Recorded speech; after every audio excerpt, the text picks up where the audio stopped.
Hello and welcome to the Money Marketing Podcast. We are back again for another end of month podcast, and I am back with the editorial team. So I know everyone probably knows you guys by now, but if you want to introduce yourselves. Michael Climes, acting editor. Hi, I'm Lois Vallely, chief reporter. Hello, Amanda Newman-Smith, feature writer. Hi, I'm Mohammed Musnaturi, reporter. Okay, and I think last month I said something about hopefully, October is going to be a quieter, calmer month. And it wasn't. It was not. But before we get into all the, political situations that are currently going on, I want to know about what you guys covered in October. My months it's getting to the end of the year and I'm just overwhelmed by months, I guess. But Amanda, could you let us know, because obviously we weren't able to have you in the last podcast, so could you let us know what you worked on in October? Of course, Kim. First, I want to talk about my leader. I did my usual thing. I think, regular readers who've seen my weekend essays will know that I regularly kind of look at stuff that's been going on in my life that isn't related to financial services and then kind of draw a parallel with what's going on. But my leader was all about my weekend. Sorry, it wasn't a weekend break, actually. It was a city break in Liverpool, Manchester over the summer. Mm-hmm. And as a family of five, 2 adults and 3 kids, we just encountered, being a non-standard needs kind of thing, we just encountered so many difficulties from, hotel rooms to restaurants. We were turned away from restaurants because we didn't fulfill the usual sort of couples criteria or, families of up to 4. We had sort of hotel rooms where we booked adjoining rooms to keep an eye on the kids, and we got there and then we're told, actually you don't actually have one of them, we've got 2 rooms that are together, but that will have to do and you're lucky to get that, and all this kind of thing. It just made me think about people with non-standard needs in financial services, because earlier this year I interviewed Jamie Lowe, who is non-binary, and they were talking about the fact that financial services is very binary when you're sort of applying for insurance, for example. I think we talked about this on a previous podcast, but the way that everything's kind of geared towards that. And it got me thinking a little bit kind of further on, thinking, this is an easy fix, as we talked about before, but with the cost of living crisis and companies trying to, keep costs down and whatever, it just seems to me that if, you're not part of the majority, then, you sort of have to sit behind everyone else in the queue to wait for these things to be addressed. And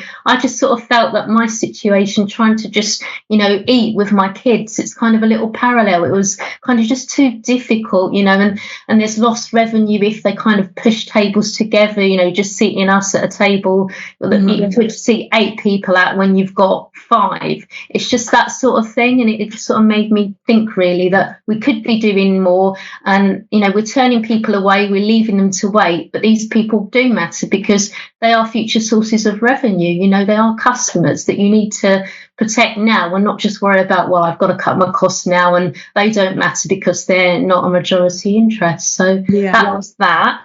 Can I also highlight another piece that I did? Of course.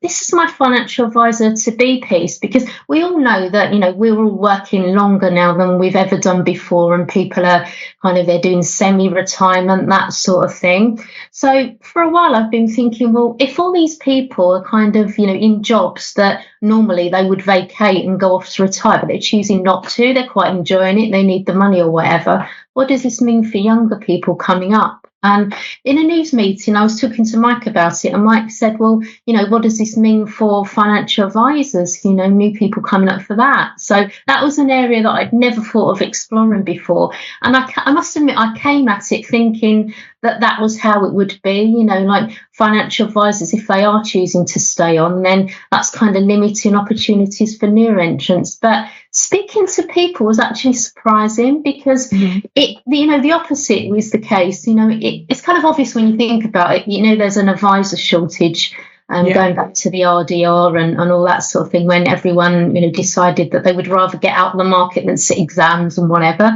But I was told that actually the future is really bright for people, because there isn't necessarily the case that because an older advisor might be at the top that this does limit opportunities. I mean, it might be the case that you'll end up staying in a role for maybe longer than you'd like, but then people have said to me, there's nothing to stop these younger people branching out on their own, and financial services, financial advice in particular, is a great one to kind of set up your own business in. So that was actually a nice positive thing. We're all experiencing a lot of doom and gloom at the moment, and I thought this is a really good thing. It's a great career for people to come into when they're young, and they don't need to be frightened away by the idea, my boss is sitting at the top, he's not going to retire for like 20 years. There's no need to kind of think like that. So that was a good one, I thought, Kim. Yeah. First of all, I love the way your brain works, because I would never think about like a personal situation that I am. Well, I mean, I'm hoping that at some point maybe my mind can draw, like, it's like this intricate spider web kind of thing where you're like, oh, this is happening, but how does it affect this industry? It's very interesting. I like that. And also, from what you've been saying about like financial advisors, I've been speaking to a lot of young advisors, and they also don't have like that worry about having, and they see them as mentors, like the older advisors, and also they kind of know at some point they're probably going to inherit those clients. So I think it's quite a good give and take relationship between that older advisor and younger advisors. So yeah, definitely, I found that too. But I don't know, maybe I'm just cynical, Kim, but I was just coming at it from the other way. But I have to say as well, talking about how my brain works, I do remember writing an email to a contact and kind of all this maybe stream of consciousness coming out, and the guy turned around and said to me, I can see right inside your brain now, and it kind of you just reminded me of that. So one of those sort of lucky stories. So Mamadou, what did you cover in October that stood out for you, whether it was in the mag or online? I did study on Impact Platform. Mm-hmm. That was a story that kind of like stood out for me. The platform went through kind of like, a mass resignation. Mm-hmm. The managers, left the platform in groups, Okay. And that was an exclusive story for Money Marketing. We did, last month, so. And do we know why they're leaving in droves? That was the $1 million question. Yeah, I contacted the firm to try to find out why they left, but they said this was just normal. Yeah, but for the chief executive to leave with the senior managers, it means that there was something wrong. But there was no explanation from the firm, confirming why they left. Oh. You have to do some investigative, like, undercover stuff there to find out the tea. Well, thanks for that. Yeah. That's something, I should be working on. I think, So something to look forward to in the future, probably. Yeah. Probably not for Embark. They don't want all their dirty laundry to be out there, but it'll be interesting to read. But that was good. Yeah.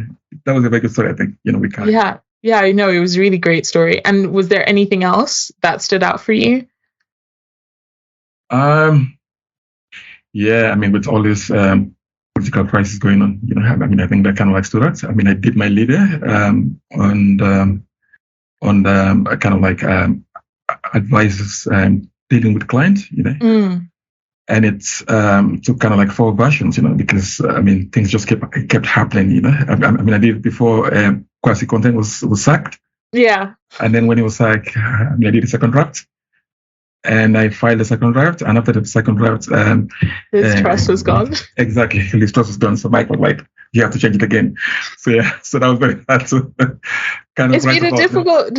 People need to like take a moment of silence for old journalists, I think, because anything that you have drafted and written in the space of a day can change like crazy. So I feel sorry for all the national newspaper journalists who had to work past 9 p.m. when Boris Johnson announced he was pulling out for the race. I can't even relate. Like, I know that we used to be a weekly, so I can only imagine what that would have been like if we were still doing. Obviously we're doing a lot of online content as well, but I think it's a simpler process when you don't have to like send it to the printers and stuff like that. Yeah, that was shambles. I mean, that was shambles. And thank God, things have come back to normal, So, I mean, don't speak too soon. Touch wood. But yeah, we're currently recording this on the 28th, so who knows what might happen by the time that this drops at the beginning of the month. Touch wood. Hopefully, yeah, it's work out fine. Yeah. And Lois, you've been obviously out there being our, what is Mike dubbed you now? Socialite. Money marketing socialite. Yeah, the money marketing socialite. So, secretary. Yeah, social secretary. Yeah. Well, that's both in the role. team and also outside. You're kind of the face. So, how has your what stood out for you in October? Yeah, I've had a really fun month. I've actually been staying at my cousin's house in the countryside for the past week. And one of my podcast interviews was interrupted when a herd of cows escaped into their garden. So yeah, definitely check out Lois's Twitter to see that very funny video. Country life. Probably two stories stood out for me in October. I'm afraid neither of them are exclusive, but they're both about the Financial Conduct Authority. So advisors will be happy. Mm-hmm. One of them is a probe that they've launched into big tech coming into financial services. So big tech companies like Amazon, Google, Microsoft, those sort of really huge companies. Because Amazon, I think it was, fairly recently, sort of mid-October, announced that they were launching a home insurance comparison service in Britain. And that sort of some experts who I spoke to, including Ian McKenna, who I speak to quite a lot, believe that should be a wake-up call to existing incumbent life and pensions companies, because it sort of takes Amazon a step closer to financial services. And so I wrote a longer piece on that, because then a few days later or a week later, the FCA brought out this probe into big tech and how it could affect financial services. It could bring in new innovative offers and provide some healthy competition to the incumbents. But at the same time, obviously, these big tech providers are really good at is stealing market share. So if they do that and sort of get the monopoly on certain services, that could stifle competition. So the FCA is looking at this. It's not a consultation yet. It's just a discussion paper. But I thought that was really interesting to see what happens there. It's been a sort of a thing on the horizon for quite a few years now. It's talked about every so often whether Amazon will take over financial services. I think most of the people I've spoken to are saying they probably wouldn't offer advice, so there's not like a threat to actual financial advisors. What they would do is the more what the sort of life and pensions providers do, so providing products and things. So that was quite an interesting one. The other FCA, and this is a consultation they've launched to crack down on greenwashing. So obviously it's spoken about a lot. ESG is out there loads, it's talked about loads, but how much do people really know what it is? I think certainly for me, before I started writing about it a lot, if you said ESG, I would immediately think climate change issues. But there's a lot more to it than that. Obviously, there's the S and the G as well. But the other issue is that a lot of these terms, when you're talking about investing, so ESG, responsible, impact, ethical, there's all these terms floating around and no actual definition for what they are when they relate to funds. So what the FCA is doing is consulting on terms that they want to put to these investments so that fund managers can't label a fund sustainable unless it fits the criteria that the FCA is laying out. So it's got 3 categories at the moment. Obviously, it's sort of up in the air. I think the consultation's open to the end of January, and the FCA is going to publish final rules sometime in the first half next year. So yeah, we're looking out for that. But it's an interesting one, and it's definitely something that's needed. Even if ESG investing maybe isn't top of mind for everyone during the cost of living crisis, it's definitely something that's a longer term important issue. So I think those are the 2 main stories that stood out for me in October that I found. No, I mean, that sounds like a lot. will this with the greenwashing thing, would this be like next year's consumer duty? Where people I think consumer duty is next year's consumer duty.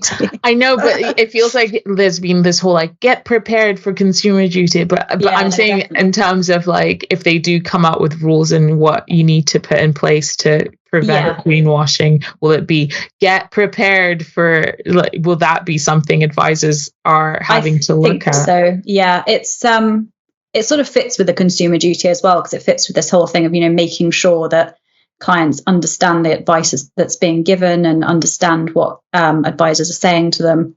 And so if an advisor just says to a client, do you want ESG considered? That's not necessarily the best way to ask them. They haven't necessarily sort of understood what you're asking them. So I think this will really help with defining exactly what it is that clients are asking for. Also, I don't know if we can plug our responsible investing event that's taking place probably next February. Yes. Yeah. Let's plug it. So we're launching a new series called Talks. It's a series of sort of smaller conference style events. And the first one is going to be on responsible investing. Currently, it's down for the 28th of February in central London. So definitely something for advisors to look at when we say more about that. Well, it's something that will help clear some stuff out for them if they're still in confusion about anything. So exactly. Definitely look out for that registration link at some point. And Mike, what stood out for you in October? For me, I think what stood out in October was just probably the political stuff. I will admit. But no, it was just interesting. So I just did a story this morning about Guy Opperman. He's now gone back to DWP, but it's not clarified whether he's sort of pensions minister. It might be clarified on this call, but he was in this summer, just to take him as a kind of microcosm. So in June he sort of succeeded Steve Webb as the longest running pensions minister in mid-June. He stepped down on the 7th of July. He was one of the more than 50 MPs who resigned from Boris's cabinet. During mass exodus. Then he was literally reappointed on the 8th of July, the next day, again, as pensions minister. Then Liz Truss, came in, and beginning of September he fell by the wayside, and now he's sort of back in again. So it's just really, it's really interesting, dramatic. It's giving very hokey pokey, like in out. It's really actually hard to follow what's going on. And then just on this call, just before this call, I've noticed that the person who was appointed pensions minister, Alex Berg, I don't think I'm pronouncing his name properly. Wait a sec. Alex Burghardt, he's now been moved to the cabinet. So he might be cabinet secretary now. So I've got to do maybe a short story after this on that. Yeah, so he's he's parliamentary undersecretary of state for the cabinet office. So that's quite interesting. So it's all very still fluid. Yeah. And it's been very, very interesting covering it. It's so unsettling, isn't it? Yeah. It's not very good for sort of consistency of regulation. I used to think I enjoyed chaos, but it turns out I actually don't. And not this sort of chaos. And I guess the big, and you think that Rishi Sunak only became Prime Minister on Tuesday. Yeah. And then, as of this recording. Recording. And then, Jeremy Hunt was reappointed Chancellor of the Exchequer. We've got a new Chief Secretary of the Treasury, John Glenn. A new the Home Secretary came back. A new Mel Stride, who JB interviewed last year, resigned as chair of the Treasury Select Committee, and now he's the new Permanent Secretary for Work and Pensions. So Opperman's come in under him to work under Mel Stride in Mel Stride's department, but we don't exactly know what he'll be doing. And then the medium-term fiscal statement, which is meant to happen next Monday 31st of October, with the OBR forecast has been moved to Thursday, the 17th of November. So it's all. So that will be something we're covering in the next end of month podcast. Yeah. Yes, and it's called the autumn statement, right? Yeah. Yeah. Yes, it is. Which is good, because I think fiscal sounds like a really dirty word. So I'm glad. So now we've got a tag, and because we were debating what will we call it? Will we call it the budget 2022, but the fiscal meaning for fiscal statement. So now we've got autumn statement. I think 2022. That'll be the tag and landing page. Yeah, so it helps us with our SEO. Yes, and they did it just to help us with that SEO, as used to. That's why they moved the date to make our lives easier. But on going back to Momidy's point, it was actually really interesting, because I would have been at Money Marketing 5 years in December, and I've never had so much of the magazine rewritten because of events in politics. So it's really interesting. So I think Paul Lewis had to have he did a column on Trussonomics, and he had it rewritten 3 times, which was really interesting.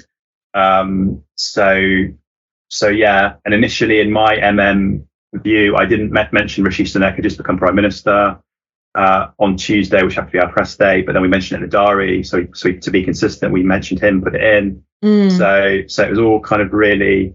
It's even little things like, I think we had a sponsored podcast where they mentioned interest rates, and by the time I had kind of edited it and was ready to publish, we had to change it because those interest rates had changed in a very short space of time. So all these things are just like fluctuating, and it's really hard to cut out a little segment of someone saying something. I know like rewriting is also quite a lot, but trying to cut out a little section when you're editing a voice recording is it's a lot as well. Well, what can we say now that Kim has to cut out? Oh man. quote something about like where inflation will be. I don't know. Oh, I have no idea. So no chance. It'll be interesting when we're doing our end of year podcast to see how this year has finally wrapped up. But even then, we'll be recording it a couple of weeks before the end of the year. So who knows what could happen between the time of us recording it and us actually putting it out. So nightmare. It really is. There's no stability. All I want is stability. Is there anything else, Mike? I guess just for at least the October mag, I did the cover on the data and can we improve data in financial services? Will the opportunity be seized? I used the kind of opportunity, the fact that we had a new Prime Minister, now former Prime Minister. We have a new Prime Minister. And a new King, exactly. Maybe we'll have like acting Prime Minister at some point or whatever, but to riff off Lois's acting editor thing. But yeah, I just use that as an opportunity to say that although there is a crisis, when there isn't a crisis, there also is an opportunity. And sometimes if people do have their back up against the wall and there is no safety net, whether it would be politicians or businesses or organizations, even normal everyday people, it can actually really give you the motor, that you need to kind of get going and sort out some long-standing issues or problems that maybe for whatever reasons you've been avoiding or not facing or whatever.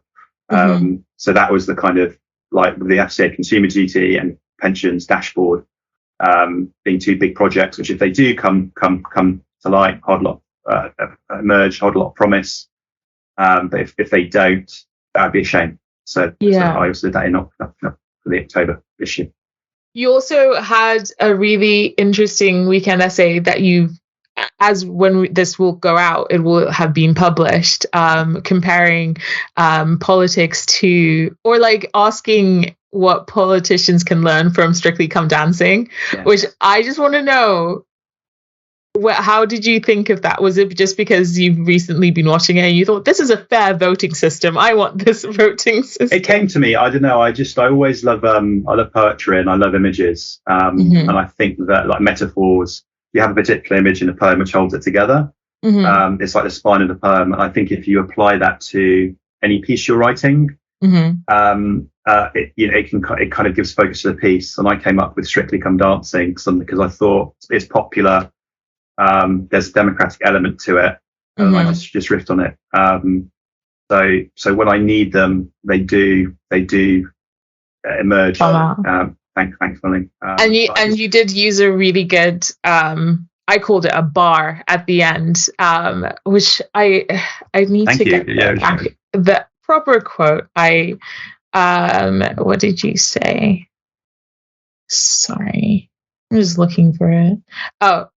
You need partners to achieve results. Like in Circly, you have a really good partner, they teach you, and you achieve those results. And you said that politicians also need to learn to like work with their partners, work with their teams.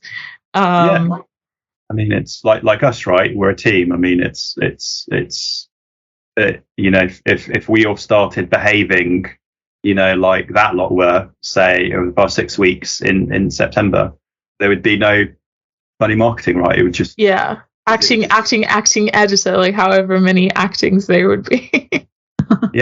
So that was the point. But I enjoyed writing it. It was cathartic. For me, and I think I made my point, and so that's that. And hopefully we'll have some stability now. Yeah, hopefully. So looking on to the November issue. So let's start with Mamadou. Is there anything that you have written in the November issue that you want to highlight or give us a little sneak peek into? Yes, I did. And that was on advisors sharing their life experience. Given what is happening, now, with all this economic crisis, a client or investor, you might be tempted to kind of like cut your losses, because when you check, things are just, kind of like dropping down, So, the piece was, based on Emmanuel Asuko's keynote address at the NMI London. Yes. When he was, advising, advisors to share their lived experience with the client. And then let's face it, because of the experiences of all these advisors, they've seen almost all the stuff happen, kind of like financial crisis, kind of like clients going through divorces, clients having experiences, So the piece was basically saying that, if there is any moment, for advisors to kind of like share their worth, I think it's now. The crisis, so that they can share their personal experience with their clients. So kind of like demystify the whole process, because some people think the job of advisors is to make them rich.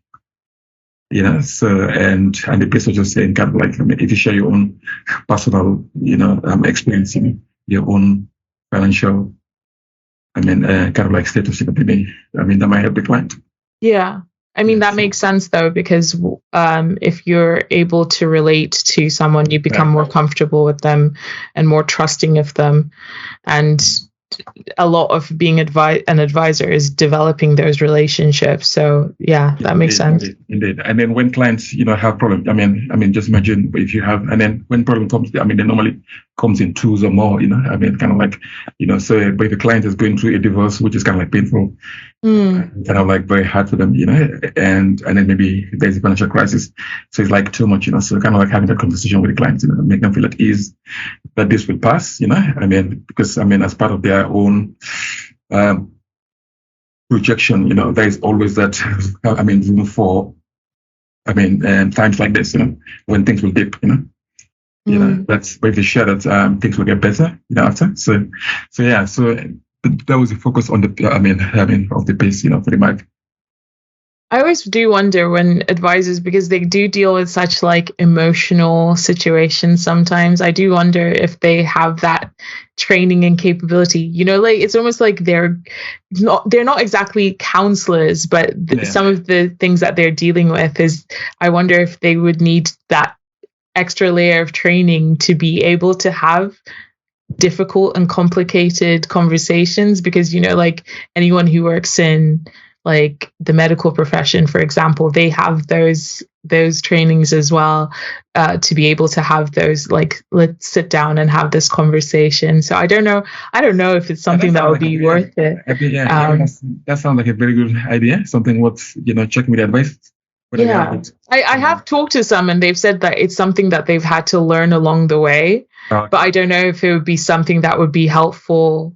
I think I talked to one person recently, and they told me that Quilter like provides those kind of more mental health kind of sessions when it comes to these conversations, which I think is a really interesting angle. But yeah. It's very so. Amanda, could you tell us about what you'll be covering in the November issue, or give us a little sneak peek? Right, I won't give too much away, Kim, because I do have a tendency to kind of rattle off things and spoil it. But I'm looking at whether advisors have a responsibility to fill the advice gap. It is debatable whether it exists. Some people think it does, some doesn't. I'm kind of not really looking at that too much. I'm just looking at, do advisors have a responsibility to do more for people that may be, currently not seeking advice for whatever reason, if it's affordability, perceptions that they don't need it or whatever, or, does it need some intervention from the government or providers or whatever. So that's one area I'm looking at. Another area I'm looking at is an innovative approach to training. I'm looking at various things with this, kind of bringing different areas together. One of them is SJP's virtual reality training, because they're doing quite a bit in terms of vulnerable clients. I do the InFocus vulnerable client slot money marketing quite regularly, so it is an area that I'm genuinely interested in anyway, but I've been doing a bit of work on. So I'm looking at that. I'm also looking at Next Gen Planners Scholarship in conjunction with the Chartered Institute for Securities Investment. That's an interesting one for me, because I've spoken about before that I've got a council estate background. It's something, that I kind of like just sort of say, because diversity and inclusion is quite an important thing to me. I went to school with people that, probably you wouldn't say they had the greatest chances in life, but, I've been some doctors and whatever, they've kind of, managed to get somewhere through education. So the idea of the scholarship is that, it's paid for and whatever. I think that's a really important incentive, because when I was looking at a career choice, it was kind of a concern about, what could I do that I could earn money in quickly, because I was looking at law, but the whole idea of doing articles, which is unpaid, kind of put me off a bit. So long-winded way of saying, that this is sort of helping people into the profession where money is probably a barrier. And that's kind of it, really. That's all I probably really have to contribute today. No, that's great. I look forward to hearing more about them, reading them myself. Again, I do love the way you weave a story together, because it's always like anecdotal and personal. So I encourage anyone listening to also look into whether it's online or getting the actual physical copy, because the physical copies are beautiful as well. So make sure to subscribe. That's a plug. That's the first plug in this podcast. And Lois, what about you? What have you got coming up in November? So apart from being, the social girl. Trying to do slightly less going out in November. Or not. I have been working on the cover feature, and it's all about what the financial advice client of the future will look like. So I'm not going to reveal too much, but I think traditionally, certainly before I joined money marketing, what I considered a financial advice client was generally a middle-aged man with millions of pounds wanting to turn it into multi-millions or billions, which obviously still is the case for a lot of clients. But some research done by AdvisorStream and Dow Jones recently found that actually it's the younger generations that are the ones who say they would value financial advice more. So millennials and whatever the next generation is, Gen Z. So that's maybe Gen Alpha. Exactly. I don't know if Gen Alpha needs financial advice yet, but maybe financial education. But they're probably streaming for hours on Twitch and making millions. Yeah, so true. They don't want to. My son is costing me a fortune, I mean, kind of like buying all those Roblox online and kind of stuff, Tell him to get on Twitch and start making money online. Well, that's the plan. That's the plan. Start paying your way, son. There's so many opportunities now. Back in my day, throw that at him. Well, I mean, I wish we'd had this conversation before I'd written the feature. Maybe I could have woven it in, whatever the word is. I've lost words. It's all right. It's near the end of the month. We're all exhausted. But it's been a really interesting cover feature to work on. I've also been getting really into like dystopian futuristic films and books recently. So, I mean, maybe the future won't even exist because we'll all be killed by AI robots. I'm so glad that you have jumped on board to where I've been since like the beginning of this year. I just keep remembering all the dystopian stuff I was obsessed with when I was a young adult, reading like the Hunger Games and all that stuff, just thinking like, oh, this fancy future, but it's becoming more and more like maybe it's gonna happen. Yeah, maybe it will really happen. So if that happens, then my feature will be rendered null, but if everything not, will. You should read it anyway. But yeah, so that's what I have. Oh, I also wrote or have been working on a smaller feature about why companies call their companies the names that they give them. That was really badly explained, but you get the picture. Well, like how companies come up with their names. Companies come up with their names. There you go. Yes, that's said. I always do wonder when it comes to that, and also logos and everything, so much money and time goes into it, but is it just one person going, I think this is a really nice word? Like, it's catchy. I think, some of that. Sometimes that is the case. Other times there's more of a sort of story behind intricate story behind it. So yeah, check that out in the November magazine as well. It's interesting. Cool. Yeah. Before we forget, I have to mention our esteemed colleague Jean-Baptiste. Oh yes, of course. I was going to mention when we were talking about empathy. I was going to mention him and say, I think was it last podcast we found out he doesn't have empathy. So doesn't. He is fully okay. He's okay with that. Yeah, he's not joking. I don't know. He mentioned a few things that he is proud of. Headline. Well, he didn't use the word proud, but he should be proud of them. He would never use the word proud. Use the word proud, yeah. So one was his interview with, she was outgoing at the time he wrote it, but now she has gone chief executive and chief ombudsman of the Financial Ombudsman Service, Norsika Delphus. Mm-hmm. He wrote that for the November magazine, Money Marketing Meets. Was a really good piece. And also that was interesting because when we were writing that, there were some changes there, so we had to write in such a way that there wouldn't be confusion because she would have left. So that was also affected by timeliness, which was interesting because that also was like the politics, but just for a different reason. Mm-hmm. And then he also wrote a couple of pieces, news pieces for the website based on research. One was that investors are not as enthusiastic about ESG as they were last year. Research by the Association of Investment Companies found that 58% are not convinced by ESG claims from asset managers compared to 48% last year. So that was interesting.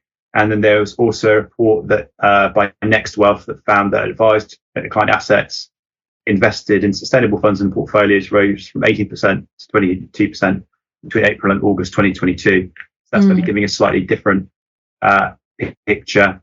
But he was saying that might suggest that advised clients are more likely to stay committed to ESG investments and not divesting, at least according to Next Wealth's figures. Hopefully. And perhaps advisors are playing a role there versus DIY clients who move in and out of investments depending on market noise. Yeah. Those were the things that he was that he wanted to discuss today. I'm guessing the DIY guys don't have that long-term vision, whereas maybe advisors will have that, like, in the long run, this will be beneficial kind of thing. Yeah. that's interesting. And what about yourself? What do you have coming up in November? Do you have anything apart from obviously overseeing the team and everything? No, I do not. I believe I did my fill for October with the cover. I was just looking after everyone else's great content, and there's loads of great stuff in there, guys. Well done again. And I think even with all the political noise, we managed to finish it about 10:30 on a Tuesday. Yeah, which I think might have been a record. So thanks to the great team, and it just shows, get stuff in early. So if changes do happen, you have the kind of bandwidth to change them. I guess. Well, I wrote that company names feature that I mentioned in August, so that was pretty early for the November issue. Yes, that's true. But yeah, well done everyone. Great stuff, and please do keep it up. Yeah. So is there anything else that JB had wanted to mention, maybe for the November issue, since he's not here? For the November issue, no, I don't think so. He would have just ended by saying read it anyway. Honestly, just go and pick up the magazine and read everything that we have to offer. The main thing really was his money marketing meets with Norsk Elfus. Yeah. Which is really worth reading. So please, everyone, do go and read it. Yeah. Well, once again, I'm going to plug the actual physical copy of the magazine. So please do go to the website and subscribe so that you can see how amazing these magazines that the team works so hard on come out. And also go online and see all the online content that we come out with. And listen to the podcast and everything. But thank you guys for joining me again.